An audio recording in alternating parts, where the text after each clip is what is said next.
Good evening and welcome to Tucker Carlson Tonight. We've spent months now assessing the coronavirus pandemic, mostly from a medical standpoint.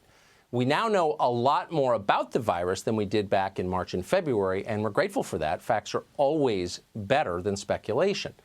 But it's possible that in doing that, we've spent maybe too little time considering the rest of the country, the many millions of Americans who will never face serious health risks from this virus. So the question is, and we should be asking this a lot, how are they doing? Well, more than 30 million of them are now unemployed. 30 million. That is so many people that it's hard to digest what it means or what it's going to mean 5 years from now. For some context, that is double the job loss from the Great Recession of 2009. That took us 10 years to recover from. Many never did recover. In fact, the entire middle class never recovered. So how long will 30 million take? That's a terrifying question. In fact, it's too scary for many of our leaders to consider. It implicates their judgments, their policies. So they're determined to ignore that question, and they're even more determined that you ignore it too. You are absolutely not allowed to think about that, much less talk about it. How many times in the last week have you clicked on a video a friend sent, only to discover it has been deleted by YouTube, Google, because it criticized the people in charge? We've never seen anything like this in the history of our country. It used to be a free place. We bragged about it. But it's happening, and not just online. The police commissioner of New York announced this week that political protests have been banned in America's biggest city. How long have they been banned? Well, for as long as his boss, Bill de Blasio, says they're banned. So it could be a while. It's nice when voters aren't allowed to criticize you. As the commissioner explained, that's the law now. Quote, "These are laws that have been passed down through executive order." Yeah, got that? Passed through executive order. But wait, by definition, executive orders aren't passed. No legislature signs off on them. They're ordered. That's why they're orders. Whatever, details, shut up. You'd think some civil libertarian judge somewhere would do something about all of this. They're always inventing new rights for illegal aliens, usually the right to free stuff at your expense, or a lot of those. Maybe we could get some of those rights too. But no, you're just an American. Do what you're told. Shelley Luther just learned that lesson in the hardest way. Luther owns a salon in the city of Dallas. In March, she closed her business. The government told her to. She lost all of her income when she shut it down because that's what our leaders demanded.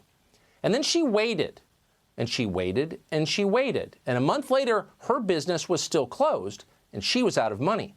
Finally, she decided she had no choice. Her back was against a wall. So on April 24th, she reopened her salon. The government warned her not to do that. They sent her a citation. She did it anyway. Dallas salon owner Shelley Luther vowing to remain open in defiance of state orders, tearing up a citation she received. I could be used as an example, or they'll go away, or I don't know. I'm not going to shut down. I can be used as an example, Luther said. She was assuming that other business owners in Dallas might follow her lead. But the government took notice. They wanted her to be an example too, but in a very different way. Police arrested Luther. They dragged her before a Dallas County judge called Eric Moy, and that was Luther's bad luck. Moy is a deeply irresponsible person. He is a political hack. He is a self-described Democratic Party activist. He once circulated a chain letter denouncing Supreme Court Justice Clarence Thomas as a race traitor. Eric Moy lectured Shelley Luther about how she was a bad person. Watch. Your actions were selfish, putting your own interests ahead of those of the community in which you live. That they disrespected the executive orders of the state, the orders of the county, and this city. What a pompous fool. But he's got a lot of power. He's a judge. And Shelley Luther was sitting before him. Luther, to her enormous credit, was not intimidated. Instead of groveling, apologizing, and begging forgiveness, which is what he wanted, she told the judge what was so obviously true. For people who don't have salaries that are guaranteed by taxpayers, this lockdown, as it continues, has been a catastrophe. I have to disagree with you, sir, when you say that I'm selfish, because feeding my kids is not selfish. I have hairstylists that are going hungry because they'd rather feed their kids. So, So, sir, if you think the law is more important than kids getting fed, then please go ahead with your decision, but I'm not going to shut the salon.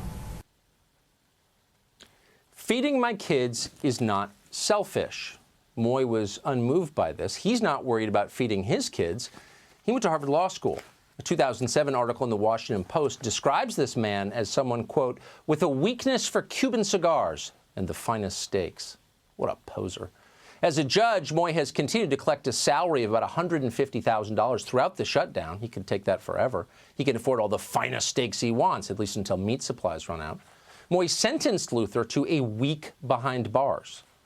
So that's what's going on in Dallas tonight. Small business owners who are going under, these are people with employees who are struggling to buy food, are being punished for the crime of earning a living by authoritarian buffoons, goons, who are living off their tax dollars. How's that for an arrangement? Meanwhile, and this is the best part, actual criminals are going free. 3 weeks ago, the city of Dallas began releasing more than 1,000 inmates from the county jail. Some are in for serious felonies. Authorities said they had no choice. They had to save the inmates from the virus, the very same virus that Shelley Luther will likely be exposed to in jail where she is now for trying to earn an honest living. It's hard to believe any of this is real. Unfortunately, it is real. It's happening right now.